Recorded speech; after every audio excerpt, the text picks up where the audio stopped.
Hola, ¿qué tal amigos? Nuevamente con ustedes a través de El Salvador Today, transmitiendo en vivo en Facebook Live a través de la página de Facebook del periódico digital Cronio SB. Sean bienvenidos a esta nueva emisión de El Salvador Today. Hoy queremos aprovechar este espacio en los próximos minutos con nuestro invitado para hablar de tres temas importantes, vinculados siempre esto con la relación de los 3 años de gestión del actual presidente Salvador Sánchez Serén, que por cierto, en una encuesta publicada ayer por el Instituto Universitario de Opinión Pública de la UCA, el YUDOP, mire usted, la población lo habría reprobado con una calificación, óigase bien, más baja en la historia de los últimos 4 o 5 presidentes de la República. El presidente que había tenido la más baja calificación había sido el expresidente Armando Calderón Sol, cuando habría obtenido 4.96, si no me equivoco, por ahí andaba más o menos. Y hoy, en esta encuesta que ayer fue publicada por la UCA, por el YUDOP, el presidente Salvador Sánchez Serén se ubica con una nota de 4.75. En la historia, de acuerdo a este centro de opinión, es la más baja de los jefes de Estado obtenido en los últimos 5 gobiernos. Habrá que ver cuáles son las medidas que permitan que el presidente o su gobierno o gabinete accesar y tener un poco más de credibilidad y completar algunas cosas. En ese sentido, estimados amigos, hoy el tema es la transparencia, rendición de cuentas y acceso a la información. Y para ello me acompaña Eduardo Escobar de Acción Ciudadana. Eduardo, gracias por acompañarnos y ser parte de este nuevo proyecto. Bienvenido. Gracias por la invitación, un gusto estar compartiendo la entrevista. Y recuerde que usted también puede ser parte de El Salvador Today. Nos puede escribir, tenemos nuestras 2 vías de comunicación en cuenta de Twitter, @CronioSB, recuerde, @CronioSB, y mi cuenta personal, @Bongorismos, ahí nos podemos comunicar para ponernos al tanto. Y antes de iniciar este espacio, quiero mencionarles que el mismo es patrocinado por Megablock El Salvador. Productos de concreto de alta calidad a precios justos. Consulte precios, servicios, ofertas al 2523-2300. O también usted puede visitar nuestra página web que es www.megablock.com.sb. Recuerde, Megablock El Salvador, productos de concreto de alta calidad. Bueno, Eduardo, quisiera comenzar esta entrevista preguntándote, 3 años, ¿hay transparencia? ¿Hay una muy buena rendición de cuentas? ¿Y ha habido acceso a la información? Bueno, creo yo que no podemos absolutizar en una respuesta sobre decir que sí hay pleno acceso a la información, sí hay una total rendición de cuentas y sí hay acceso a la información de forma ilimitada y restricta. Sí. Obviamente hay avances en estos 3 años y obviamente comparándolo a 2009 estamos en un nivel mucho mayor de información para el ciudadano sobre la gestión pública.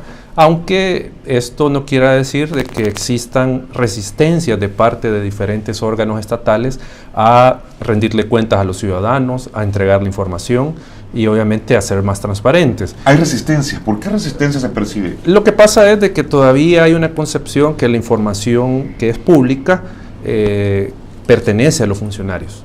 Y en esa medida en que ellos creen que la información es posesión, es pertenencia de ellos, es que no quieren revelar la información, obviamente porque hay muchas cosas que se revelarían y que podían ser cuestionadas y tener algún tipo de responsabilidad para los funcionarios, sobre todo digamos a nivel municipal, donde hay casos documentados que la gente de las unidades de acceso a la información preguntan al ciudadano, ¿y usted para qué quiere esta información? Si esta es información de la alcaldía. O sea, entonces hay ese tipo de situaciones todavía presentes en muchas instituciones estatales. Hay funcionarios que hacen coto de casa entonces de esta información. Claro, es que hay información, por ejemplo, si un ciudadano pide sobre una licitación en una municipalidad, por mencionar algo, probablemente esa información no se quiera dar porque hay algo irregular en esa licitación. Pero en el fondo ese temor es el que existe en términos generales, porque si yo te pido alguna información a ti, tú eres un funcionario, si estás solvente o tranquilo con tu conciencia, dele la información que algo necesita. No exacto, o aunque no haya alguna ilegalidad detrás de la no entrega de la información. Por ejemplo, el tema de los seguros médicos en asamblea o de los asesores. Claro. Por ejemplo, lo de los asesores. Recordemos que hubo una resistencia a entregarla. ¿Por qué? Porque ante la opinión pública eso iba a ser muy cuestionado, el hecho de que tuviéramos diputados con una cantidad grande de asesores y cuánto representaba en gasto para la Asamblea Legislativa. Entonces, eso, revelar esa información, aunque pueda ser o está revestida de legalidad esos actos, pero van a ser cuestionados. Y entonces, lo que menos quiere el poder político es ser cuestionado por la población, precisamente porque eso significa una desventaja de cara a las elecciones, por ejemplo, que están a la vuelta de la esquina. Pero ¿qué pasa en ese sentido? Hay un funcionario que conoce, o los funcionarios conocen cuáles son las reglas del juego, por decirlo de esa manera, y saben que al llegar a un cargo público, pues hombre, se vuelven, valga la redundancia, públicos y están en el ojo del escrutinio de la población. Es que lo saben, pero lo que pasa es de que lastimosamente nuestra cultura política, sobre todo a nivel de funcionarios públicos, todavía no ha desarrollado esa concepción de que el cargo que ostentan, el cargo de funcionario público, tiene una connotación especial, que son servidores públicos y de lo que ellos manejan y el poder de decisión que ellos tienen está dado por el pueblo por medio del voto, y en esa medida tienen que responder, tienen que ser al final guardianes de la cosa pública, y eso es lo que no entienden. O sea, muchas veces los funcionarios creen que son privilegiados, que tienen privilegios al llegar a la función, entonces por lo tanto ellos van a tratar de resguardar el ejercicio del poder que ellos hacen de cualquier forma. O sea, me refiero a tratar de evitar ser cuestionados por la población, ocultando algunos aspectos de su gestión que pueden ser cuestionables. Eduardo, tú que eres experto, que has desarrollado en los últimos años esto vinculante con la transparencia, rendición de cuentas, cuando oíste el informe del presidente, ¿qué detectaste que pudo haber hecho falta en estos aspectos puntualmente que el hombre no haya dicho? Bueno, yo creo que hay una contradicción en el discurso, y no se dijo de que se sigue trabajando en mejorar los niveles de transparencia del Ejecutivo, porque el discurso en general fue diciendo hemos hecho esto, hemos logrado esto, pero no se plantearon desafíos ni deudas que tiene todavía el gobierno con la población. Y yo así lo vi, digamos, en el tema de transparencia. Solo se menciona de que hay más de 100.000 documentos desde el Ejecutivo puestos a disposición de la ciudadanía, que se ha avanzado en el acceso a la información. Claro, eso puede ser cierto, pero nosotros vemos resistencia de funcionarios del Ejecutivo en dar información, y que tal vez esto pueda ser porcentualmente marginal, y que uno pueda decir, no hombre, si solo es el 5% de la información la que no se da. Sí, pero vamos a ver qué tipo de información es la que no se da.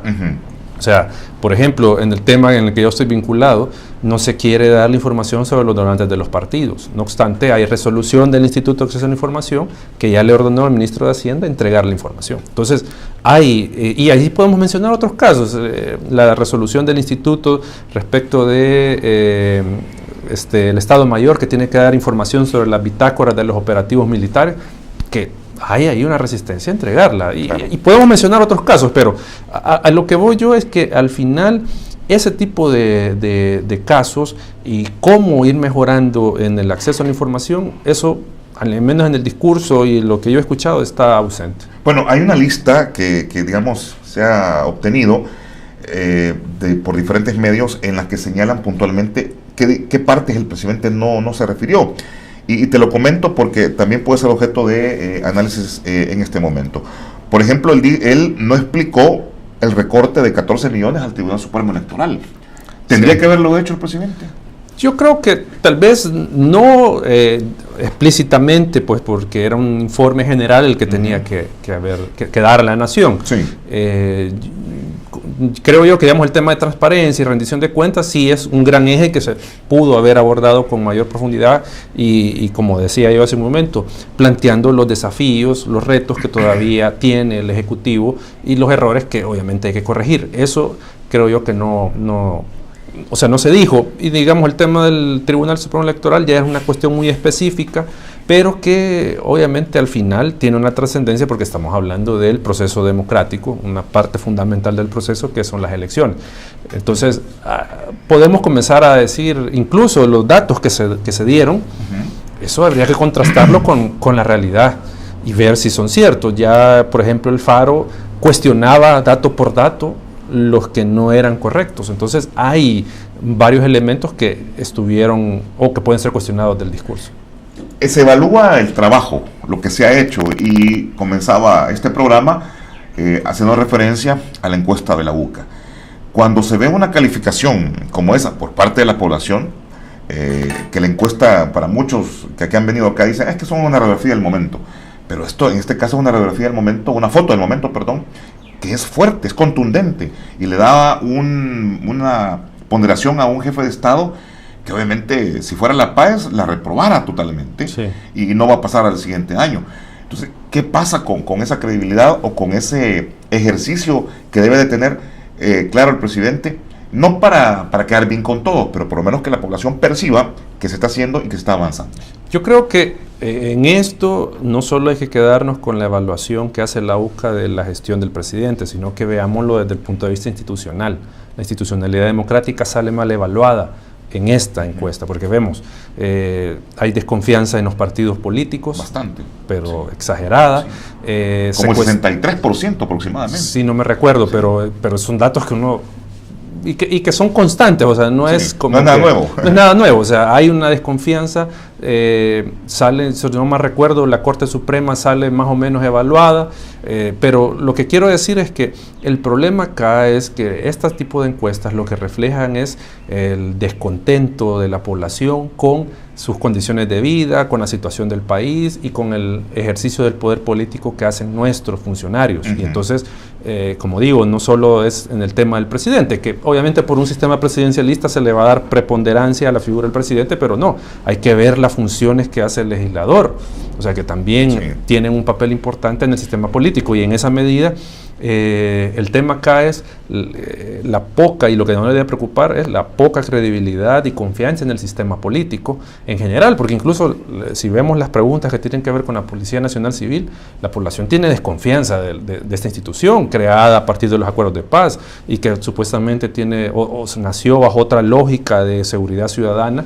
y que ahora ya la población, según esta encuesta, la ve con cierto recelo, o sea, no le da esa seguridad. Entonces, digo, hay una desconfianza en las instituciones, que esto puede ser peligroso, y no digo de que porque sea peligroso hay que ocultarlo, no, pero puede ser peligroso en el sentido de que la población, en lugar de recurrir a las instancias institucionales para solucionar sus problemas, para plantear sus quejas, va a buscar otros caminos, otras vías informales para satisfacer este tipo de pretensiones que pueda tener, y también dar lugar a que surjan mesías que quieran o que se postulen o que digan yo soy la solución de los problemas del país. Entonces esto creo yo es una situación que hay que ponerle atención y que puede ser peligrosa. Tal vez un mesiánico no es que necesitemos, pero si alguien que en realidad tenga esa idea de poder solventar algunas cosas, o que se vea esa acción, porque la ciudadanía o la población lo que reclama es que no se percibe que haya una acción como tal. Claro. Y a esto me refiero en el tema de la transparencia. Y pregunto, ¿un discurso presidencial puede aprovecharse también para aclarar algunas cosas? O sea, porque yo en los últimos años que yo he cubierto esto de los discursos en la Asamblea, yo no he visto a ningún presidente que llegue y que diga, población, nos hemos equivocado, o miren, no pudimos hacer esto porque no nos dieron los fondos. O sea, no digo que vaya a llorar a la Asamblea, pero que sea realista y que vea a la gente que hay un esfuerzo y un trabajo. Por ejemplo, el tema de Odebrecht, por ejemplo, no se tocó, y es un tema que no solamente incluye al gobierno anterior, sino que también al actual gobierno. No, claro, hemos tenido 28 años de discursos que son iguales, que solo se llega a hablar de un país que, bueno, al menos para la mayoría de la población no existe. Eso creo yo que así ha sido siempre, y no ha habido una variación, pero al final...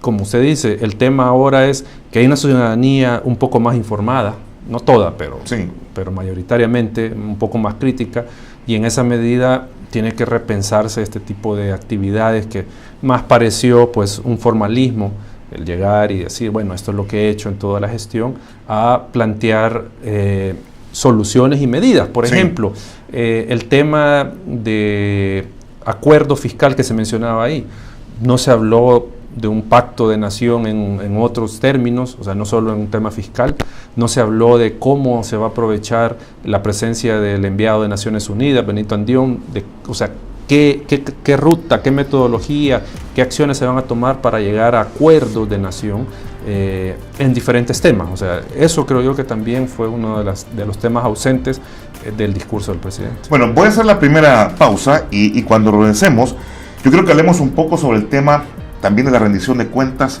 en los partidos políticos. ¿Por qué? Porque esto está más cerca también y obviamente es uno de los requisitos que se tiene que establecer. Y fíjense que quiero mencionar algo porque me llamó mucho la atención.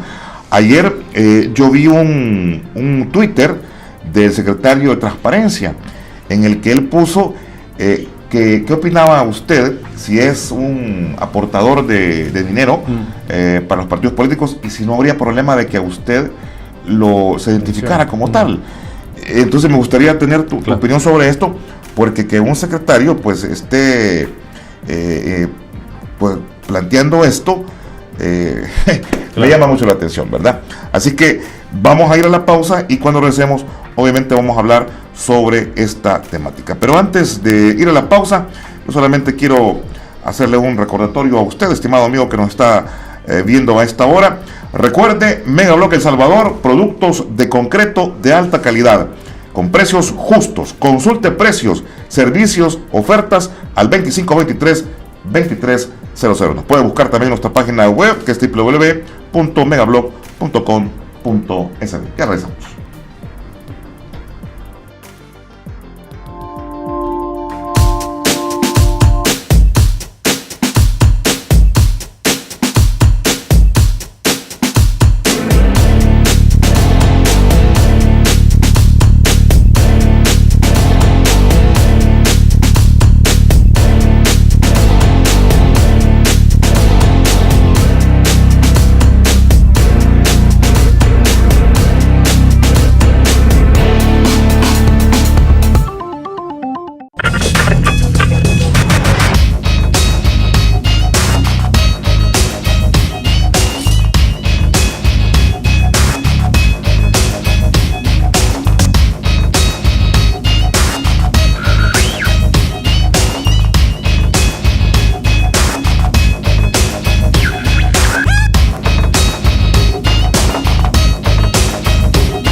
El siguiente segmento del Salvador Today es gracias a Ground Coffee. Somos una cafetería de café gourmet y bistro, ofreciendo un extenso menú de paninis, ensaladas, postres, bajo el concepto de moda y café. Le invito a que nos visite. Recuerde, Ground Coffee, estamos ubicados en la calle Padres Aguilar, número 233, en la colonia Escalón. Dese un gustito y venga a Ground Coffee. Bueno, Eduardo, te dejaba esa inquietud de la encuesta que hace el secretario de Transparencia, en la que pregunta, pues, ¿no habría problema si jugando limpio, le puedo decir su nombre que me está patrocinando? ¿Cómo lo ve usted esto? Bueno, en primer lugar, esa pregunta creo que está de más, porque el que yo como financista de un partido político se revele mi identidad, eso es una obligación legal que tienen los partidos. O sea, y ante una obligación legal no hay un margen para que si yo quiero o no quiero. O sea, simplemente, por eso digo, esa pregunta no tiene ningún sentido y lo que busca es desviar la atención sobre el tema, porque el secretario estaba hablando de que hay que derogar el artículo 28 del Código Tributario para permitir que se revele la identidad de los donantes. Eso es falso.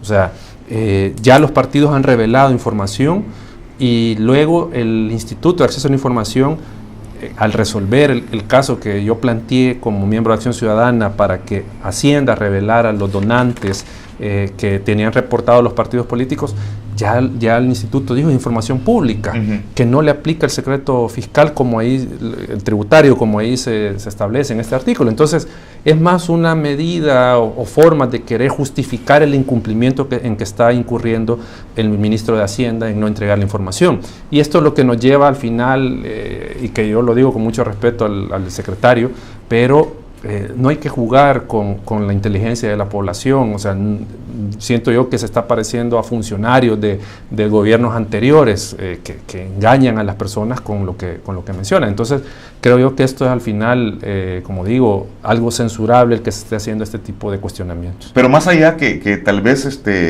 se quiera plantear o una cortina de humo, como usted bien lo menciona, en el fondo que un funcionario de este nivel haga una encuesta como esa, yo no digo que sea inaudito, que no se me vaya a malinterpretar, pero no sé, pues para muchos, porque yo vi los comentarios, le pedían hasta seriedad al funcionario. Sí, solo falta que dijera que si se revela la identidad de los donantes, si esto sería bueno para la democracia, no sé, o sea, hay una serie de cuestionamientos que se le pueden hacer a este tipo de preguntas y a la actitud que ha tomado el Ejecutivo, por ejemplo, en este tema, lo que yo mencionaba antes. O sea, puede que esto represente el punto 001 de la información que nos entrega, pero es una información de trascendencia para la democracia, entonces hay que abordarlo con la seriedad debida. Mire, antes de pasar a lo de los fondos de los partidos políticos, de sus patrocinadores, hay una pregunta que me quedó en el tema del discurso del presidente, y es que luego que terminó el discurso en la asamblea, afuera de la asamblea había un acto de orden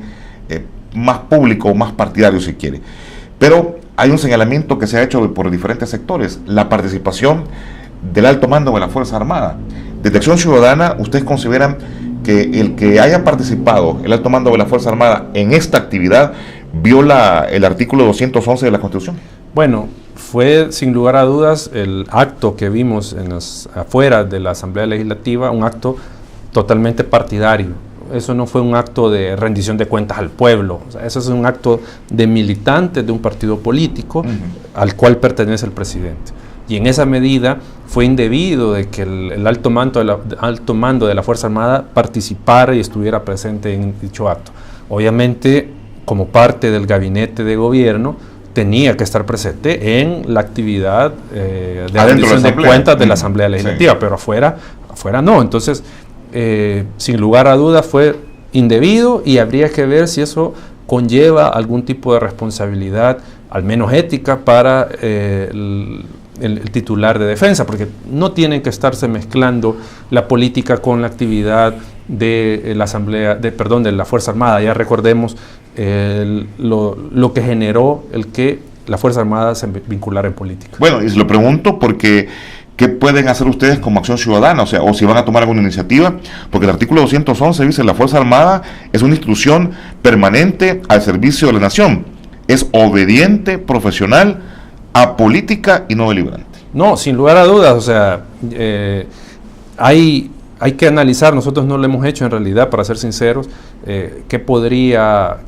hacerse en este caso.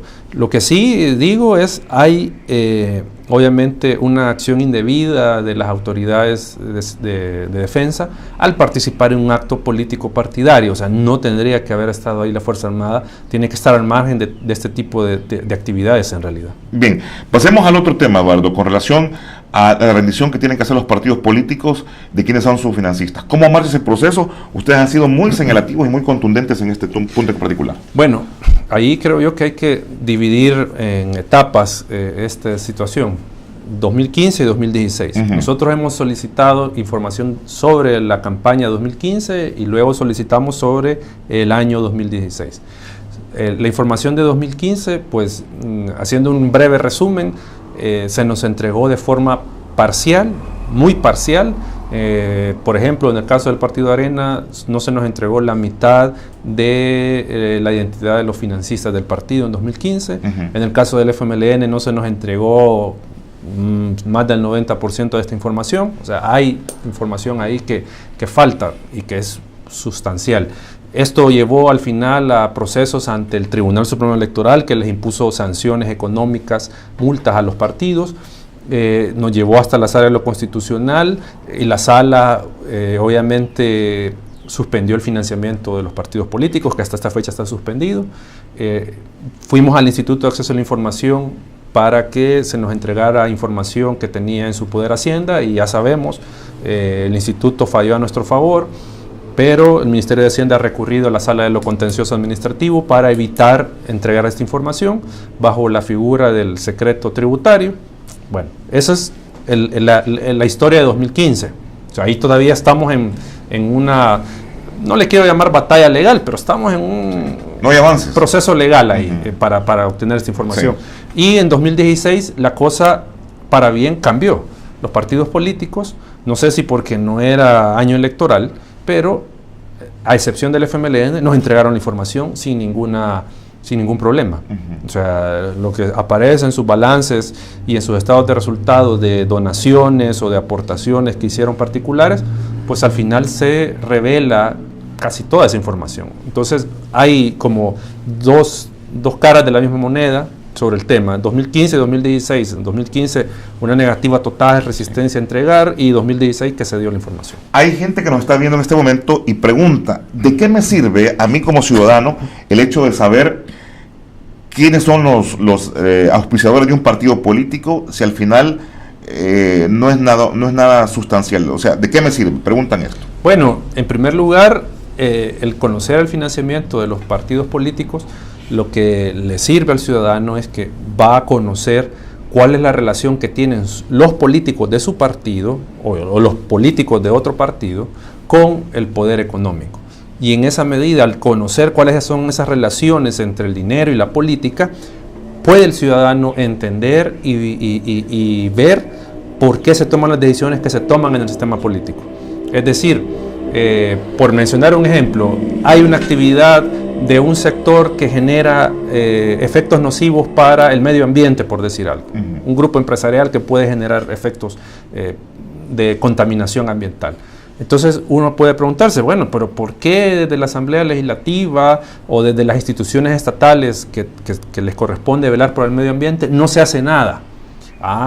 Vámonos a ver la razón de por qué no se hace esto. Porque probablemente este grupo empresarial financia a los partidos políticos, a todos, o financia al partido en el gobierno, como sea, y por lo tanto hay un compromiso del que fue financiado de los candidatos del partido con este grupo empresarial. ¿Puede servir toda esta información al electorado, a la población, para una decisión todavía mucho más amplia a la hora de votar? Exacto, porque al final, si yo estoy apoyando a estos candidatos que están cuidando intereses particulares y no los intereses colectivos, pues obviamente eso tendría que significarle al ciudadano cambiar la decisión del voto. Entonces, en esa medida, como digo, el que se conozca quién financia la política hace o da un elemento adicional al ciudadano para saber cómo emitir su voto de forma informada. Bueno, vamos a ir a la pausa y cuando regresemos vamos a hablar otro tema que también está interesante, que es el de los sobresueldos, y he escuchado un montón de propuestas y planteamientos, hasta algunos que dicen que hay que legalizarlos, pero más que legalizarlos alguna reforma. Pero vamos a hablar de eso y otros aspectos. El segmento que concluye en este momento de Salvador Today fue gracias a Ground Coffee. Recuerde, somos una cafetería de café gourmet y bistro, ofreciendo un extenso menú de paninis, ensaladas, postres, bajo el concepto de moda y café. Es un gusto exquisito. Venga a Ground Coffee. Ya regresamos.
El siguiente segmento o bloque de la entrevista, específicamente El Salvador Today, es gracias a Socio Salón y Spa. Depilación total de rostro y cuerpo. Visítenos en Centro Comercial Ladeiro, ex Árbol de Dios, final calle La Mascota y avenida Masferrer, Colonia Escalón, San Salvador. Servicio de lunes a domingo.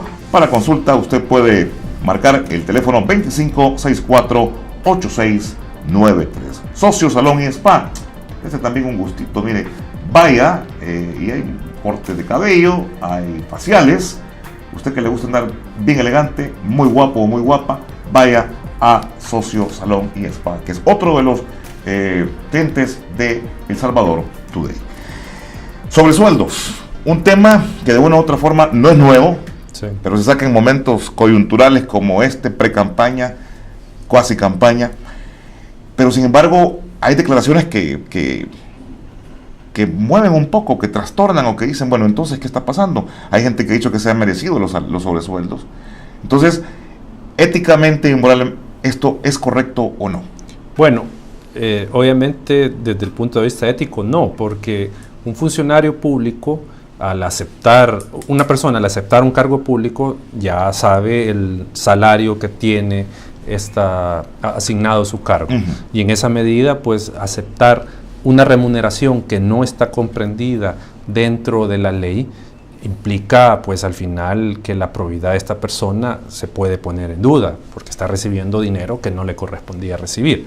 Entonces, desde el punto de vista ético, pues, hay en realidad, pues, un serio cuestionamiento a quienes han recibido este tipo de pagos. Pero Eduardo, yo he escuchado que el punto de todo esto no es el hecho que tal vez alguien le diga, mire, usted gana 2.500, pero le voy a dar fuera de la planilla porque lo plantean de esta manera.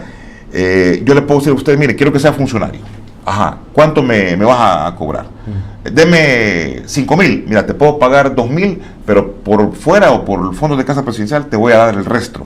Y el punto es que ese dinero no es declarado. Entonces ahí es donde se comete la ilegalidad, no el hecho de que se le pague un extra a usted. Es que no, también se comete al pagar. ¿Por qué? Porque las remuneraciones de todo empleado y funcionario público vienen determinadas en la ley de salarios que año con año aprueba la Asamblea Legislativa. Lo que está afuera es ilegal. Exacto, o sea, en concepto de remuneración por prestación de servicios. O sea, porque yo presto mis servicios profesionales y personales al Estado, cumpliendo una labor, entonces esa prestación de servicios tiene asignado un salario que, digamos, en funcionarios de alto nivel también contempla gastos de representación y otro tipo de gastos, pero que están determinados en la ley. Si uno revisa la ley de salarios, ahí está, ingresos por salario, X cantidad, gastos de representación, X cantidad, y ahí se suma lo que al final recibe el funcionario por el servicio que le presta el Estado. Claro. Entonces, el tema de sobresueldo, ese pago por extra, no está en la ley y eso es ilegal. O sea, estoy de acuerdo con lo que usted dice. Hay también una evasión de impuestos porque no se declara. Ahí no hay duda. Pero también hay ilegalidad al recibir este dinero que no estaba en la ley. Pero se lo planteo de esta forma. Quien destapó esto en el actual gobierno fue la exministra de Salud, cuando muy clara e inocentemente, no sé si lo podemos decir de esa manera, ella dijo, no, a mí me dan algo adicional. Claro. Pero yo se lo planteo así, y repito, lo contratan por cierta cantidad, pero le dicen, mira, no te voy a pagar eso porque, como usted bien dice, tengo un marco de referencia, pero lo otro te lo voy a dar con fondos. Ese fondo de casa presidencial tiene que ser declarado o se señala, esto fue ocupado para pagar a fulano de tal por complemento de salario. ¿Eso no es válido? O sea, desde mi punto de vista no, porque se está pagando algo que no estaba contemplado para ser entregado a los funcionarios. O sea, porque este dinero, todos suponemos, y pues obviamente de ahí viene, ya el Faro, por ejemplo, lo revelaba, eran fondos que venían de la partida secreta o ahora de la partida de gastos reservados. Entonces, esos gastos obviamente tienen una finalidad para su uso, digamos, temas de seguridad, temas de algún gasto imprevisto que pueda tener el Ejecutivo por las labores que desempeña, pero obviamente, desde mi punto de vista, y así lo mantenemos Acción Ciudadana, utilizarlo para pagar complementos salariales es un desvío de la finalidad de estos fondos. O sea, y ahí es donde recae la ilegalidad. O sea, aunque se pacte con la persona y aunque se pueda establecer, pero ahí vamos al punto. Como digo, toda remuneración con fondos públicos tiene que estar proveída en la ley. No puede venir, y aprobado por la Asamblea, obviamente, porque es ley aprobado por la Asamblea. No puede provenir de un acuerdo verbal o incluso escrito que pueda tener el presidente o el ejecutivo con los funcionarios. O sea, entonces ahí es donde nosotros al final ponemos el énfasis, la ilegalidad de este tipo de pagos. Pero cuando funcionarios como por ejemplo la diputada Margarita Escobar dice, bueno, sí, a mí me lo dieron pues y al final me lo merecía. O sea, me da la impresión de que ella sabía y que esto había un riesgo obviamente, o no sé si era riesgo, sino que sabía que había una especie de meritocracia, como dijo alguien por ahí en su momento. Pero igual, vuelvo al punto, puedo que lo merezca, pero eso es ilegal y es antiético. Ajá. O sea, esto es lo que nos tiene que llevar, creo que son a dos discusiones que están ahí servidas. Una es que si al final socialmente se determina que el ingreso que tienen estos funcionarios de alto nivel es muy bajo para el nivel de responsabilidad que tienen, pues bueno, hay que hacer una revisión salarial e incrementarles en la cuantía que se considere adecuado para el cargo que desempeñan. Eso es uno. Y el otro, el tema de la profesionalización de la función pública. O sea, que al final lo ideal sería que se establecieran rangos salariales, escalas salariales y que todo funcionario, todo empleado pueda ir ascendiendo en este nivel a partir de su mérito para en realidad tener una meritocracia y que al final puedan convertirse como coronando su carrera en funcionarios de alto nivel. Es un escalafón sería básicamente. Sí, una cuestión que ya está planteado y este tema al final lo que quería llevar es en una ley del servicio público. Pero mire, si es un escalafón y no les pagan, van a salir a la calle también igual que los otros. No, o sea, más me refiero, digamos, hay asesores y hay funcionarios que, por ejemplo, ganan más que el presidente de la República. O sea, y ahí hay una disparidad, obviamente, por el nivel de responsabilidad que puede tener un presidente de la República a un presidente de una autónoma. O sea, y gana más funcionarios así. O sea, desde Acción Ciudadana, ¿ustedes consideran que debería haberse una reforma de ley en ese sentido y sentarse a las bases de que los salarios de los funcionarios deberían de ser mejor a partir de la capacidad que cada quien tenga cuando aspira a un cargo como este? Claro, o sea, y en esa medida nos evitamos ilegalidades. Como se dice y ya varias personas dicen, bueno, esto no es popular estar diciendo hay que subir los salarios a los funcionarios, pero estamos hablando de funcionarios de alto nivel que desempeñan estos cargos. Entonces, en esa medida, así se evitan irregularidades en el manejo de estos fondos y en el uso de los fondos y se tiene, en teoría, un ingreso más atractivo para que supuestamente los mejores puedan ocupar estos cargos. Porque al final la población diría, bueno, estos hacen lo que quieren con el dinero de nosotros y se adjudican a buena lid los salarios o los complementos salariales que se les ronque la gana. Por eso, eso se evitaría al tener, por ejemplo, un ministro con un salario de $10,000, por mencionar algo. Así se evita que se esté utilizando de forma discrecional fondos públicos que al final no sabemos a cuánto ascienden, lo que se le puede pagar en sobresueldo a un funcionario. Entonces, al hacerlo de esta manera, se evita posibilidad de corrupción, se legalizan el uso de estos fondos y se tiene un mayor control sobre ellos al tener ya estar contemplados en una ley de salarios de forma expresa. Cierro con esto el programa. El país ha avanzado en esa parte de transparencia gubernamental. Todavía se perciben algunas cosas que no son muy buenas. ¿Hay todavía algo podrido que huele a Dinamarca? Yo creo que, como todo en la vida, siempre hay claros oscuros. O sea, pueden haber muchas cosas que se pueden señalar como virtudes, como cosas positivas, pero siempre hay, por el otro lado, algunos aspectos que se pueden señalar como negativos. Y esto creo yo que no es difícil entenderlo si tenemos en consideración que nuestra cultura política todavía tiene algunos rasgos de autoritarismo. O sea, hay una mezcla de elementos democráticos dentro del sistema político, pero también hay algunas cosas autoritarias, y esto, la negativa a entregar información, a ser transparente, a rendir cuentas, eso es un rasgo de ese autoritarismo, de creer de que yo soy el depositario del poder y que la cosa pública me pertenece. Bueno, Eduardo, yo quiero agradecer que nos hayas visitado. Interesante conocer desde Acción Ciudadana todo este tipo de opiniones y el trabajo que ustedes están desarrollando, que lo único que busca obviamente es orientar a la población. Claro. Y este espacio abierto nuevamente para ustedes, que podamos sentarnos nuevamente y poner en perspectiva algunos temas. Así que muchas gracias de veras. Igual, al contrario, gracias por la invitación, gracias por el espacio. Bueno, y concluimos El Salvador Today haciéndole una invitación para que vaya a Socios Salón y Spa. Ahí hay una depilación total de rostro y cuerpo. Visítenos en Centro Comercial Laveiro, ex Árbol de Dios, final calle La Mascota y avenida Masferrer, Colonia Escalón. Servicio de lunes a domingo. Para consulta de horarios o citas puede marcar el siguiente número de teléfono, que es el 25648693. Socios Salón y Spa. Por ahora, estimados amigos, es todo. Muchas gracias. Bendiciones.